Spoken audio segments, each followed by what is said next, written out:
विनीत भैया, आपको कन्ने बांधना किसने सिखाया? क्यों, तुझे नहीं आता क्या? मुझे तो आता है, पर आप बहुत अच्छा बांधते हो।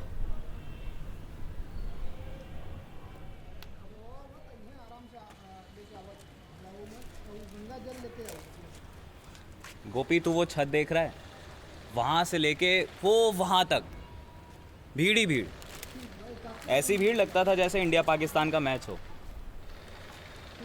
वो भी पतंग उड़ाते थे, हम भी पतंग उड़ाते थे। वो हमारी काटें, हम उनकी काटें, और ये काटने का सिलसिला ना बस यूं ही चलता रहता था। मैं छोटा था इसलिए मुझे पतंग देते नहीं थे, बस उनको देख देख कर सीखा हूँ मैं। तू भी सीख जाएगा। अच्छा गोपी, एक काम कर, ये ले 100 रुपये, और वो स्कूल के पास वाली दुकान है ना, वहाँ से मांझा भरवा के ले आ, वो रिचड़ खरीद। ठीक है। अब कुछ और भी लाना है? नहीं। चलो।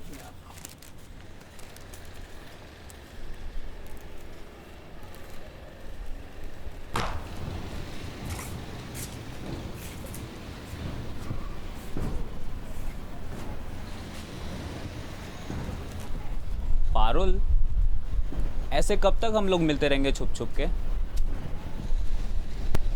हम छुप छुप के थोड़ी ना मिलते हैं, हम तो तब मिलते हैं जब कोई आस पास नहीं होता। हाँ, बात तो तुम ठीक कह रही हो, लेकिन मैं ये कह रहा था कि अगर ऐसे ही हम लोग मिलते रहे ना, तो गोपी को पता चल जाएगा, और हो सकता है कि गोपी के साथ साथ सबको पता चल जाए। अच्छा, पर किसी को तो कुछ पता ही नहीं चलेगा। कैसे? वो ऐसे, क्योंकि तुम अभी अभी के अभी अपनी छत पे वापस जाने वाले हो। अच्छा, तो तुमको लग रहा है कि मैं अपनी छत पे वापस जाऊंगा, लेकिन ऐसा नहीं है। मैं नहीं जाने वाला, क्योंकि मैंने देख लिया है कि तुम्हारे पापा अभी अभी बाहर गए, और वैसे भी अब तुम्हें मुझसे मिलने के लिए किसी से डरने की कोई ज़रूरत नहीं है। तुम जाओ ना, तुम्हारा गोपी इंतजार कर रहा होगा। अरे गोपी को तो मैंने बहुत दूर भेज दिया है मांझा लाने के लिए।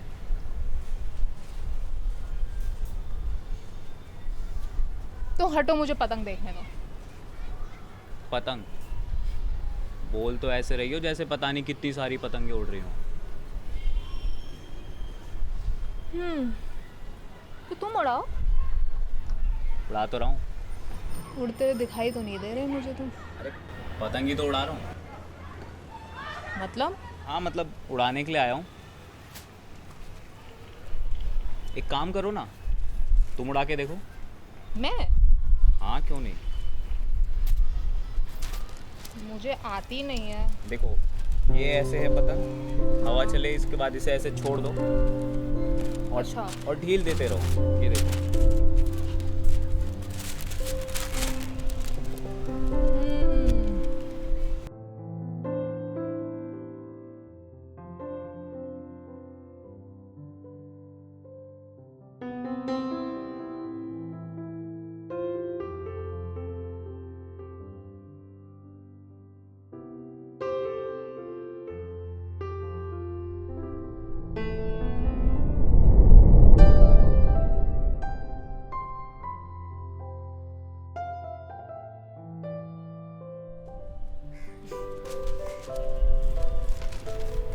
अच्छा सुनो, मुझे तुमसे कुछ बात करनी थी। बोलो।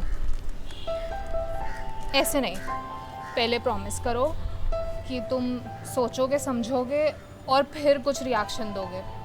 अरे लेकिन ऐसी क्या बात हो गई, तुम बता दो ना ऐसे ही। तुम मुझसे प्रॉमिस करते हो या नहीं? प्रॉमिस। तो क्या है ना कि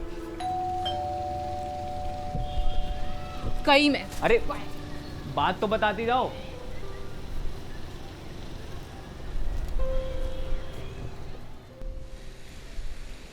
आपको क्या लगता है भैया, इस बार कितने लोग पतंग उड़ाएंगे?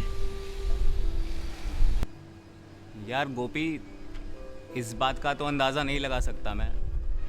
वैसे भी अभी 15 अगस्त में 4 दिन बचे हैं, लेकिन हाँ, लोगों की कोई तैयारियां ही नहीं है। यार लगता है पतंग उड़ाने वाले लोग बड़े हो गए। आपने सही कहा भैया, लेकिन पतंग उड़ाने वाले लोग बड़े नहीं, बड़े हरामी हो गए हैं। सबके सब अपने घर में बैठे होंगे, मोबाइल, लैपटॉप, कंप्यूटर वगैरह चला रहे होंगे। तभी तो देखो ना, पूरा का पूरा छत खाली पड़ा हुआ है। यार गोपी, बात तो तू सही कह रहा है। हमारे टाइम पर तो पूरा आसमान पतंगों से भरा रहता था। ये बड़ी बड़ी पतंगे, मतलब कौवों, चील, कबूतरों का तो गांधी जयंती होता था, सब छुट्टी पे। हाँ भैया, खुले आसमान के नीचे खड़े होकर अपने पतंग को उड़ता हुआ देखने में जो मज़ा है ना, वो मज़ा किसी और चीज़ में नहीं है। अब ये बात गली के लौंडों को कौन समझाए?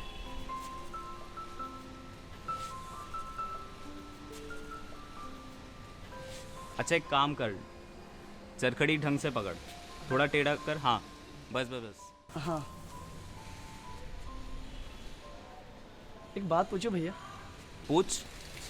आप पतंग उड़ाने के बाद उसे वापस ज़मीन पर क्यों नहीं उतारते? मैंने उस दिन देखा था, आपने खुद ही मांझा तोड़ दिया था। ये बात मुझे अभी तक समझ में नहीं आई, क्या मांझा क्यों तोड़ देते हो? अच्छा एक काम कर, वो देख, जब मैं इस पतंग को ढील देता हूँ ना, तो ये बहुत दूर तक जाती है, और इसे दूर जाता हुआ देख मुझे बहुत खुशी होती है। ये पतंग मेरे लिए मेरी ज़िंदगी की तरह है। इसे मैं जब चाहूँ, जितनी चाहूँ ढील दे सकता हूँ। हाँ, मैं इसे ऐसे पकड़ के रख भी सकता हूँ, तो शायद ये कुछ देर तक वहाँ रहे, या शायद नीचे आ जाए। वाह भैया वाह, आपने इतनी सारी बातें कितनी आसानी से बता दी। लेकिन वो मांझे काटने वाली बात मुझे अभी भी समझ में नहीं आई। क्या आपको अपने पतंग से जुड़ाव नहीं होता? क्या बात है, बड़े सवाल पूछने लग गया है। ये मांझा जो है ना, ये वक्त की तरह होता है। इसे जितना ढील दो, ये उतना ही आगे ले जाता है, और आप ज़िंदगी में कहाँ से कहाँ पहुँच जाते हैं आपको खुद पता नहीं लगता। कोशिश करता हूँ कि कोई पतंगबाज आके मुझसे पतंग लड़ाए, लेकिन कोई आता ही नहीं है, तो इसलिए मैं इसे ऐसे ही छोड़ देता हूँ हवा में उड़ने के लिए। भैया ये बात तो समझ में नहीं आई, लेकिन इतना ज़रूर समझ में आ गया कि गली के लोग क्यों कहते हैं कि आप पतंग दिल से उड़ाते हो।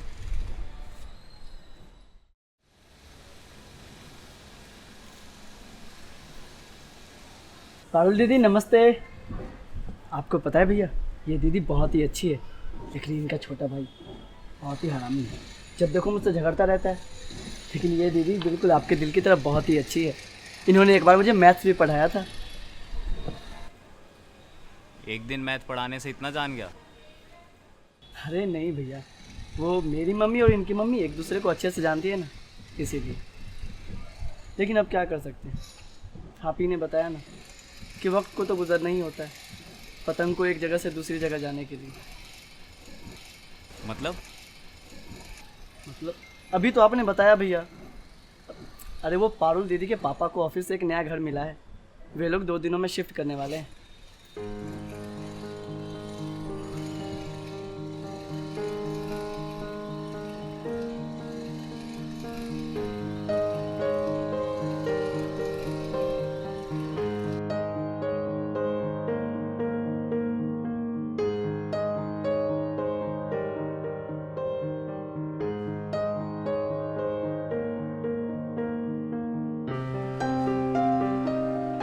पतंग उड़ाएगा? नहीं भैया, मुझसे संभाली नहीं जाएगी।